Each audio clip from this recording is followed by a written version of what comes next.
Assalamualaikum warahmatullahi wabarakatuh. Perkenalkan, nama saya Saskia Nisa Yusuf dari Fakultas Teknik Jurusan Pendidikan Teknik Informatika dan Komputer kelas E angkatan 2019 Universitas Negeri Makassar. Pada video kali ini saya akan melanjutkan pembahasan tentang materi belajar dan pembelajaran. Sekarang kita akan memasuki bab kedua, yaitu mengenal perkembangan peserta didik sebagai subjek belajar. Slide pertama, A. Peserta didik sebagai subjek belajar. Pendidikan adalah usaha sadar untuk menyiapkan peserta didik melalui kegiatan bimbingan, pengajaran, dan latihan bagi peranannya di masa yang akan datang.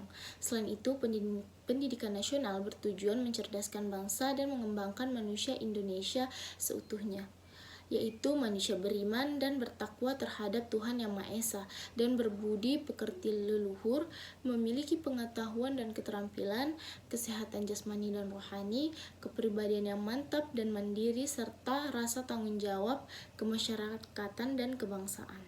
Slide kedua. Dengan mempelajari perkembangan peserta didik akan memperoleh beberapa keuntungan. Yang pertama, mengetahui tentang ekspektasi nyata tentang anak dan remaja. Dari psikolog, perkembangan diketahui pada umur berapa anak mulai berbicara dan mulai berpikir abstrak. Di samping itu, akan diketahui pula pada umur berapa anak tertentu yang akan memperoleh keterampilan perilaku pada emosi khusus. Kedua, pengetahuan tentang psikolog perkembangan anak memudahkan untuk merespon sebagaimana mestinya pada perilaku tertentu dari seorang anak. Bila seorang anak dari taman kanak-kanak tidak mau sekolah lagi karena diganggu temannya, apakah yang harus dilakukan oleh guru dan orang tuanya? Bila anak selalu ingin merebut mainan dari temannya, apakah dibiarkan saja?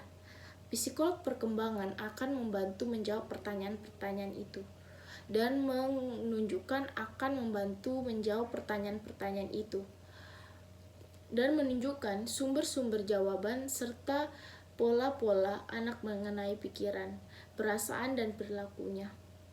Yang ketiga, pengetahuan tentang perkembangan anak akan membantu mengenali berbagai penyimpangan dari perkembangan yang normal. Yang keempat, dengan mempelajari perkembangan anak akan memahami diri sendiri. Slide ketiga, B. Ciri-ciri perkembangan peserta didik. Untuk memahami tentang ciri-ciri perkembangan peserta didik, dimulai dengan pemahaman tentang peserta didik atau anak. Anak adalah makhluk hidup atau organisme yang utuh, yang merupakan suatu kesatuan dari keseluruhan aspek fisik, psikis yang terdapat dalam diri anak. Konsep anak sebagai suatu totalitas sekurang-kurangnya mengandung 3 pengertian, yakni yang pertama, anak adalah makhluk hidup atau organisme yang merupakan suatu kesatuan dari keseluruhan aspek yang terdapat dalam diri anak. Yang kedua, dalam kehidupan dan perkembangan anak yang saling terjalin satu sama lain. Yang ketiga, anak berbeda dari orang dewasa, bukan sekedar fisik, tetapi secara keseluruhan. Perilaku yang kompleks yang menarik para ahli psikologi, misalnya temperamen, kecerdasan, dan kepribadian, mendapat pengaruh yang sama kuat baik dari faktor-faktor lingkungan maupun keturunan atau genetik. Yang pertama adalah pertumbuhan fisik, kecerdasan atau intelek, temperamen atau emosi, bahasa khusus, sikap, nilai dan moral, interaksi keturunan dan lingkungan dalam perkembangan. Slide berikutnya, perkembangan belajar sesuai perkembangan peserta didik. Faktor kesuksesan seorang anak di masa depan ditentukan oleh bagaimana perkembangan seluruh aspek dirinya, yaitu perkembangan fisik, kognitif atau intelektual, emosi, dan spiritual yang berkembang secara optimal. Walaupun secara garis besar, garis hidup manusia ditentukan oleh kedua faktor, yaitu faktor hereditas dan lingkungan, tetapi akan lebih mudah untuk berkonsentrasi kepada faktor lingkungan karena secara langsung memiliki konsekuensi praktis dan pada pola pengasuhan dan pendidikan anak. Aspek-aspek perkembangan individu meliputi fisik, intelektual, sosial, emosi, bahasa, moral, dan agama. Perkembangan fisik meliputi pertumbuhan sebelum lahir dan pertumbuhan setelah lahir.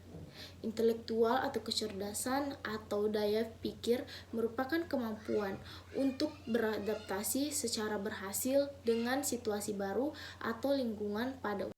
Belajar merupakan proses internal yang kompleks, yang mana dalam proses internal tersebut adalah seluruh mental yang meliputi ranah-ranah kognitif, efektif, dan psikomotorik. Proses belajar yang mengaktualisasikan ranah-ranah tersebut tertuju pada bahan belajar tertentu, di mana belajar merupakan suatu aktivitas mental dan psikis yang berlangsung dalam interaksi dalam lingkungan yang menghasilkan perubahan-perubahan dalam pengetahuan. Suatu kegiatan yang melibatkan beberapa komponen yang membentuk kegiatan belajar mengajar, antara lain yang pertama siswa. Seorang yang bertindak sebagai pencari, penerima, dan penyimpan isi pelajaran yang dibutuhkan untuk mencapai tujuan. B. Guru, yakni seseorang yang bertindak sebagai pengelola kegiatan belajar mengajar, katalisator kegiatan belajar mengajar, dan peranan lainnya yang memungkinkan berlangsungnya kegiatan belajar mengajar yang efektif. C. Tujuan, pernyataan perubahan perilaku yang diinginkan terjadi pada siswa setelah mengikuti kegiatan belajar mengajar. Perubahan perilaku tersebut mencakup perubahan kognitif, psikomotorik, dan efektif. D. Isi pelajaran, yakni segala informasi yang berupa fakta, prinsip, dan konsep yang diperlukan untuk mencapai tujuan.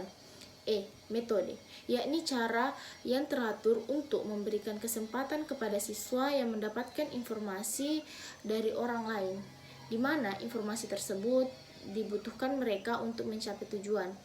F. Media, bahan pembelajaran dengan atau tanpa peralatan yang digunakan untuk menyajikan informasi kepada para siswa agar mereka dapat mencapai tujuan. G. Evaluasi, cara tertentu yang digunakan untuk menilai suatu proses. Slide terakhir, rangkuman. Pertumbuhan dan perkembangan merupakan dua proses yang berjalan sejajar dan berdampingan. Jadi, proses pertumbuhan dan perkembangan tidak dapat kita pisahkan satu dengan yang lainnya.